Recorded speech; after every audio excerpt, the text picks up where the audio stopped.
Hi అందరికీ నమస్తే. ఎలా ఉన్నారు? బాగున్నారా? ఇప్పుడు మనం వర్మి కంపోస్ట్ ఎలా తయారు చేయాలి? అసలు ఎవ్వరు చెప్పని ట్రిక్స్ అండి. చాలా అంటే చాలా బాగా ఉపయోగపడతాయి. మీరు ఒకసారి తెలుసుకోండి. ఎందుకంటే మనము కిచెన్ గార్డెనింగ్స్‌కి వర్మి కంపోస్ట్ అనేది ఎంతో మూలము. మనం వెన్నెముక అయితే మనకి ఎంత ముఖ్యమో వర్మి కంపోస్ట్ కిచెన్ గార్డెనింగ్‌కి అంత ముఖ్యమండి. ఇప్పుడు చూడండి. ఫస్ట్ మనం ఒకటి కంటైనర్ తీసుకొని మనం రోజువారీగా తీసిన చెత్త అంటే కూరగాయలు కట్ చేసినవి, అరటి తొక్కలు, పప్పాయ ఇవన్నీ తీసుకోవాలండి. ఫస్ట్ వర్మి కంపోస్ట్ ఎక్కువగా మనం బెల్లం నీళ్ళు వాడితే చాలా బాగా పనిచేస్తుంది. కొంచెం బెల్లం నీరు చల్లి మనం దానిపైన వేసుకోవాలి. అరటి తొక్కల పొడి, అరటి తొక్కలు బాగా ఎండబెట్టింటాం కదా, వాటిదైనా సరే అండి. పచ్చి అరటి తొక్కలు ఇలాంటివి వేసుకుంటే పొటాష్ అనేది ఎక్కువగా ఉంటుంది. మొక్కలకు పువ్వులు, కాయలు బాగా పూస్తాయండి. మజ్జిగ స్ప్రే చేయడం వల్ల వర్మి కంపోస్ట్ మీద చాలా లైట్‌గా అంటే మజ్జిగ నీరు ఉంటుంది కదా, అది స్ప్రే చేస్తే బాగుంటుందండి. ఎక్కువగా ఉపయోగపడుతుంది. మంచి సూక్ష్మజీవులు పెరుగుతాయండి. వానపాములు బాగా ఎక్కువ రావడానికి ఉపయోగపడుతుంది. మనము ఉల్లి తొక్కలు ఉంటాయి కదా, వాటిని కూడా వాడుకుంటే చాలా బాగా చాలా మందికి ఉల్లి తొక్కలు ఏ విధంగా వేయాలో తెలియదు. అయితే మనకు పురుగులు బాగా ఫుడ్ పెరగడానికి, కంపోస్ట్ నాణ్యత పెరగడానికి ఉల్లి తొక్కలు చాలా బాగా పనిచేస్తాయండి. చా పొడి అంటే మనం టీ చేసుకుంటాం కదా, అలాంటి వాటి పొడి కూడా వేసుకోవచ్చు. మనం టీ చేసిన తర్వాత మిగిలిన పొడి ఉంటుంది కదా, అది వేయొచ్చు.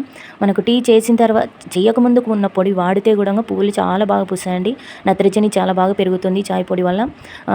మట్టి ఫెర్టిలైజర్గా మట్టి చాలా బాగా మృదువు. వర్మి కంపోస్ట్ వాడడం వల్ల మట్టి చాలా మృదువుగా ఉంటుంది. మొక్కలు ఆరోగ్యంగా పెరుగుతాయండి.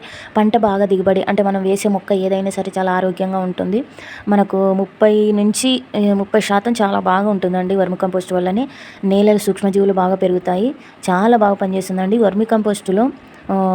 ఒక ట్రిక్ వాడితే పురుగులు చాలా బాగా పెరుగుతాయి.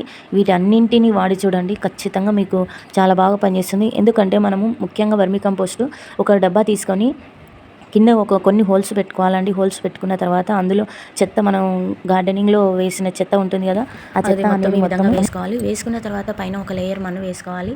తర్వాత మనకు ఒక లేయర్ మన్ను వేసుకున్న తర్వాత కూరగాయ తొక్కలు, మళ్ళీ పండ్లు, ఒక లేయర్ మన్ను ఈ విధంగా వేసుకుంటూ ఉంటున్నట్లయితే మనకు కంపోస్ట్ అనేది స్మెల్ రాకుండా చాలా బాగా వస్తుందండి. ఎందుకంటే కంపోస్ట్ మనకు మొక్క ఎంత బాగా పెరగాలి అంటే అంత బాగా పెరుగుతుంది. వర్మి కంపోస్ట్ వేయడం వల్ల మనకు లిక్విడ్ అనేది కూడా ఎక్కువగా రాదు. ఎందుకంటే మనము సాయిల్ వేస్తున్నాం కదా, మన్ను వేస్తున్నాం కాబట్టి మనకు డ్రై అయిపోతుంది మన్నులోనే. అందుకోసమని పొడి పొడిగా చాలా బాగా వస్తుందండి. ఎంత మన్ను అంటే ఇంకా నల్ల మన్ను వేసినట్లయితే ఇంకా బాగా వస్తుంది. మనకు కంపోస్ట్ ఎలాంటి మట్టి అయినా సరే మనం కంపోస్టు సాయిల్ మంచి గుల్లబారినట్టు చేసుకోవచ్చు. దీనిపైన కొంచెం మన్ను వేసి ఇవన్నీ ఇట్లా ఈ విధంగా వేసిన తర్వాత మనకు సాయిల్ చూసారు కదా, ఇది ఎంత బాగా పొడి పొడిగా అనిపిస్తుందో కదా. ఈ విధంగా చేసిన తర్వాత పైన ఒక లేయర్ మన్ను వేసి దీనిపైన ఆకుకూరలు, కూరగాయలు మనము నాటుకున్నట్లయితే కింద కంపోస్ట్ అవుతుంటుంది. పైన మనకు మొక్క పెరుగుతూ, ఆ మొక్క పెరిగిన తర్వాత పువ్వులు, పండ్లు బాగా రెడీ కావడానికి అందులో ఉన్న పోషకాలు అనేది మొక్క తీసుకుంటుంది.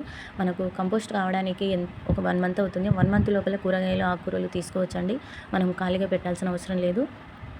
చాలా బాగా పనిచేస్తుంది వర్మి కంపోస్టు. మనము ఇంట్లో వేస్టేజ్ తొక్కలు ఎలాగో ఉంటాయి కదా, వాటన్నింటినీ తీసేసుకొని మనం ఈ విధంగా చేసుకున్నట్లయితే ఎప్పటికైనా మనకు ఉపయోగపడుతుంది. వేసవిలో అయితే కొంచెం తొందరగా అవుతుందండి, ఎండాకాలం కాబట్టి. ఎందుకంటే వర్షాకాలం తేమ శాతం ఉంటుంది కాబట్టి మనకు కొంచెం స్లోగా అవుతుంది. తేమ శాతం అనేది ఇది తొందరగా డ్రై కాదు. ఈ ఎండాకాలం అయితే మనకు మొక్క చాలా బాగా అది కంపోస్ట్ అనేది చాలా తొందరగా అవుతుంది. కానీ ఎండలో పెట్టకూడదండి, డ్రై ప్లేస్ నీడలోనే పెట్టాలి. ఎందుకంటే అందులో ఉన్న సూక్ష్మజీవులు అనేది మనకు వృద్ధి చెందాలి అంటే మనం నీడలో పెట్టాలి. ఎండలో పెడితే సూక్ష్మజీవులు చనిపోతాయి. ఆ కాకకి వానపాములు కానీ ఏవైనా సరే సూక్ష్మజీవులు అనేది చనిపోతాయి.